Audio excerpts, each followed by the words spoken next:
In this video, I'll show you how you can export your LinkedIn contacts. So it's very simple. Just go to your profile, then choose settings and privacy.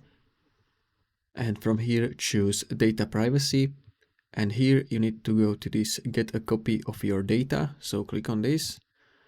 And from here, you can download your all datas, or you can just choose this. Want something in particular, you can choose specific. But if you want to download your contacts, you need to choose this download larger data archive. So you need to, as you can see, including connections, verifications, contacts. So this is how you can download your contacts.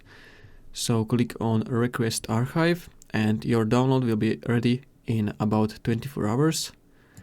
So you need to wait. You need to wait a day.